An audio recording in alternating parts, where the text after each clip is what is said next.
Hello guys! Welcome to my channel! If I woke up without you, I don't know what I would do. Thought I could be single forever till I met you. Hey guys! Andito ako ngayon sa Under the Net. Hindi. Andito ako ngayon sa aking concrete pan. Sobrang tagal ko na hindi na-update to. Excited akong magkwento sa inyo about sa concrete pan na to kasi isang taon kong iniwan to ng walang kahit etchos sa concrete pan pero buhay na buhay at alive pa rin. Tadan! Ito na sila. Ayan, yan, nag-uumpukan sila guys. Ayan, klaro nyo kasi may liwanag sa sun. Klarong-klaro nyo naman siguro. Yan yung mga anak ng dalawang mother at father, char. Yung dalawang tilapia na naiwan. Nanganak na siya noon bago pa namin kinuha yung iba na mga malalaking tilapia. Dalawa lang yung natira at nanganak siya uli. Ito yung pinakamaliit na ganyan. Yan yung huling anak ng dalawa na yan. Hindi ko alam kung saan yung babae at lalaki pa sa yung dalawa na yan. Ito yung anak nila. Yung binugan niya yung noong isang linggo, 2 linggo na ba ngayon? Pang 2 linggo. Ito yun siya. 'Di ba? Ang dami.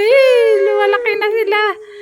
Akala ko nga guys, hindi lalaki o mamamatay yung mga tilapia kasi walang filter talaga tong ano namin ngayon. Kasi dati may DIY filter kami na ilagay namin dito. Pero sa loob ng 1 taon, wala. Nasira na kasi di na kami nakapagbili ba o nakapag-order. So ito, ang ginagawa namin dito, nagbibigay lang kami ng pagkain at change tubig talaga. Sa loob ng 5 araw, 6 na araw, ganyan, na-change talaga namin sa 1 beses 1 linggo, okay na talaga.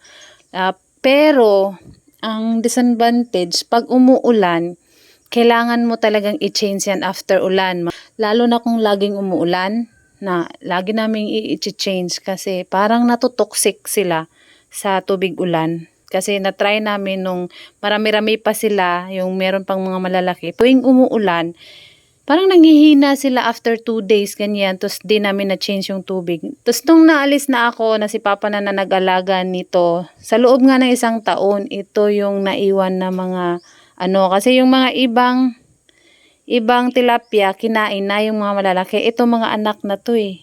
Mga anak na nila to eh. Kaya sobrang proud ako na akala ko pag walang filter yung concrete pan mo, nako, wala talagang chance na mabuhay yung tilapia mo. Pero hindi. Experience na to guys. Experience. Di mo na kailangan na kailangan may filter, kailangan may ganyan, etchos. Pwede rin pala, mabubuhay rin pala sila na walang ka-filter. Siguro kasi ang dami ng lumot eh. Itong concrete pan namin sa loob ng 2 taon na ata to eh. 2 years na ata to eh. Oo, marami na siyang lumot-lumot ba? Parang na. Siguro nakakatulong yung mga lumot-lumot no? Tawag doon sa Tagalog, lumot rin naman. Basta yan, sobrang dami na nila ngayon guys. Kaya ngayon, may na-order na akong fingerlings na tilapia. Idadagdag ko na lang dito. Hindi naman nila siguro kakainin yun kahit maliit yun. Kasi may maliit na nga Hindi naman nila kinakain. Yan. So, ilalagay ko dito. Para ngayon nga na pag-aalaga ng tilapia namin ni Papa, ibibenta na namin pag lumalaki na sila. Parang harvest na namin ba. Kaya hahabol ko yung fingerlings na na-order ko doon sa may Clarin Bohol.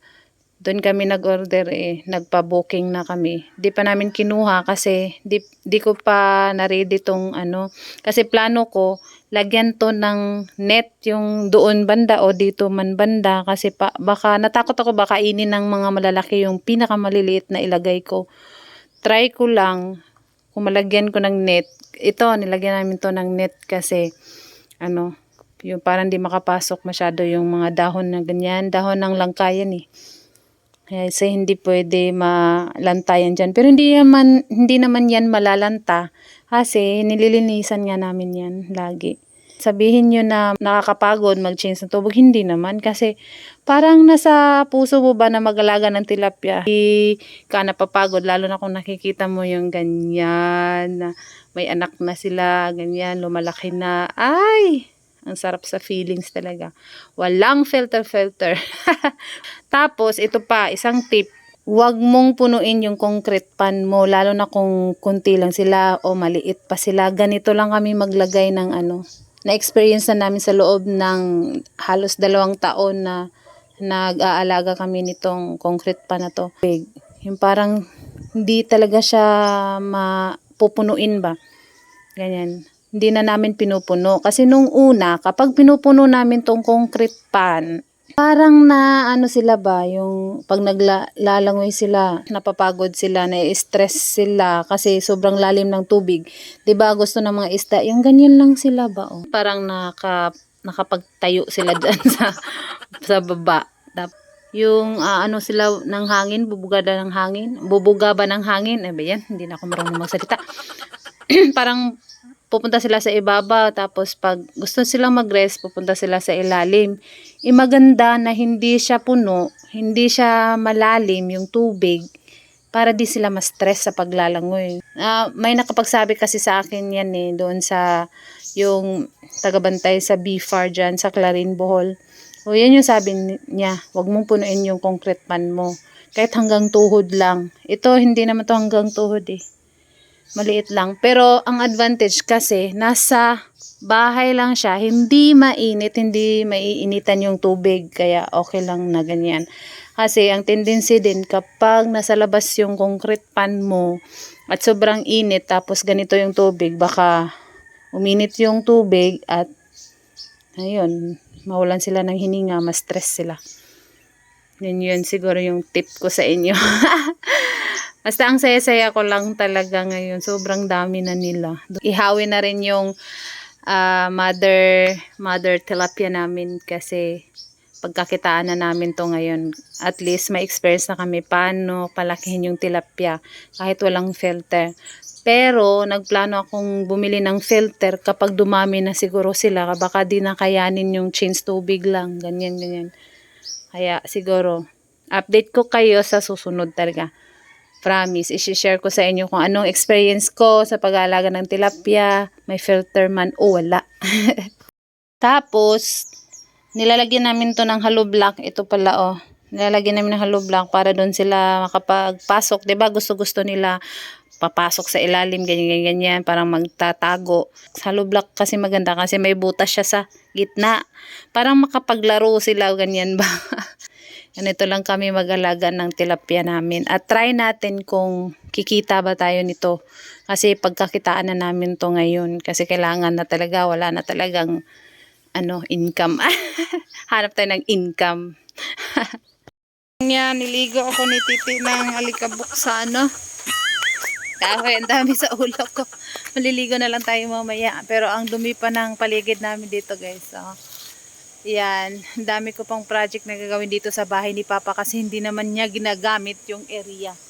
Kaya gagamitin ko, sabi ko, lagyan natin ng mga livestock. Yung manukan niya. Ako yung nagpagawa nito dati, nag-breed ako ng yung broiler. Ngayon may broiler pa rin kasi nakasanayan na niya. Pangkain lang. Ngayon sabi ko, itong mga kahoy-kahoy na to, gagawa kami ng mga ganito ba? Ng kulungan ng manok. Dito namin ilagay siguro. Ito sa area na to. Sobrang dami. Ayun yung mga yero.